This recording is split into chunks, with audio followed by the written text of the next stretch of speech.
Pemalsuan dokumen di ruang lingkup LPSE Rohil akhirnya mencuat ke publik.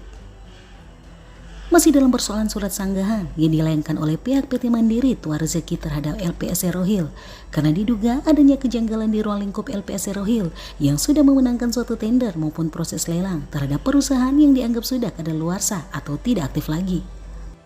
Dalam persoalan itu, saat diwawancarai sejumlah wartawan pada Kamis 21 Juli kemarin, pihak LPSE Rohil berkeyakinan bahwa perusahaan yang dimenangkan saat proses lelang itu berlangsung terlihat masih aktif masa berlakunya sehingga layak untuk menang dalam saat lelang berlangsung. Anehnya, setelah persoalan yang sama mencuat ke publik, pihak LPSE Rohil baru menemukan barang bukti yang kuat tentang kebenaran surat sanggahan tersebut, serta menyatakan bahwa CV Bintang Maju yang sudah menang dalam proses lelang itu dinyatakan gagal sebagai pemenang tender yang sudah tayang. Selanjutnya, pihak LPSE Rohil menyatakan bahwa CV Bintang Maju itu sudah terang-terangan melakukan pemalsuan dokumennya saat mengikuti proses lelang itu berlangsung. Dan untuk itu, mereka menyadari bahwa dalam persoalan ini adanya kelalaian dari pihak mereka yang tentunya mempunyai alasannya sendiri. Sementara dampak dari pemalsuan dokumen itu mengakibatkan batalnya program pembangunan di pemerintahan Kabupaten Rokan Hilir, Provinsi Riau. Hal itu dikarenakan proyek tersebut berasal dari pemerintahan pusat yang bersumberkan dana alokasi khusus yang diperuntukkan untuk Kabupaten Rokan Hilir. Namun dengan adanya permasalahan ini sudah tentu tidak bisa diperjuangkan lagi karena terbatas dengan waktu. Sementara itu, pelaku pemalsuan dokumen itu tidak bisa disentuh hukum. Hal ini berdasarkan ketentuan-ketentuan yang ada terhadap peserta yang ikut saat proses lelang berlangsung. Hanya saja dari pihak yang menyatakan bahwa CV yang melakukan pemalsuan dokumen itu di blacklist sehingga tidak bisa mengikuti proses lelang berikutnya sampai batas waktu yang sudah ditentukan. Bagi si pelaku pemalsuan dokumen tidak bisa lagi mengikuti proses lelang terhadap suatu pekerjaan di seluruh tanah air ini. Devi Fardiansyah bagaimana nih menanggapi persoalan sanggahan dari salah satu perusahaan yang menganggap perusahaan yang dimenangkan itu adanya indikasi pemalsuan dokumen. Yang Bapak ketahui sejauh ini bagaimana?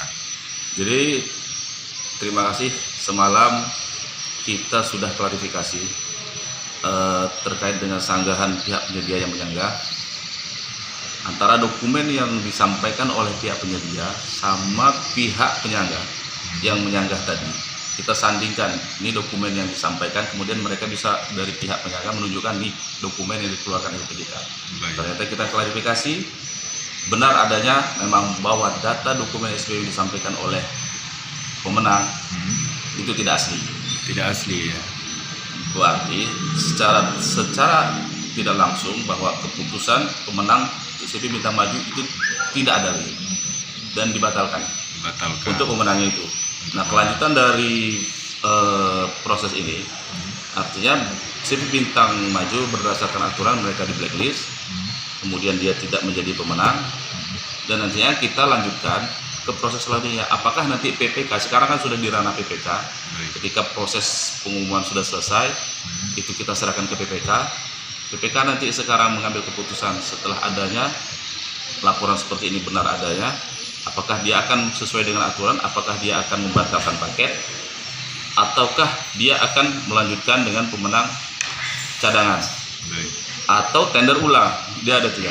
Tapi kalau untuk tender ulang, waktu sudah tidak mencukupi karena ini dana fisik, dana DAK, ada batas deadline yang sudah kita lewati tanggal 21 Juli, itu laporan terakhir harus ada berkontrak. Kemudian kedua, bisa dengan menunjuk pemenang kedua, bisa, tapi itu tadi juga ketika sudah melewati tanggal 21 juga tidak memungkinkan pelaksanaan pekerjaan itu dilaksanakan. Yang ketiga, tender batal, artinya ketika sudah ada proses ini ada sesuatu yang memang dilanggar ataupun ada sesuatu di dalam itu dokumen yang dipalsukan, PPK berhak membatalkan. Tinggal sekarang keputusan di PPK.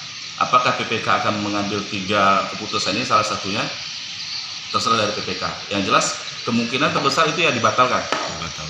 Karena kalau dilanjutkan juga tidak bisa dilakukan penyaluran anggaran dana DAP di deadline tanggal 21 Juli. Jadi itu saja.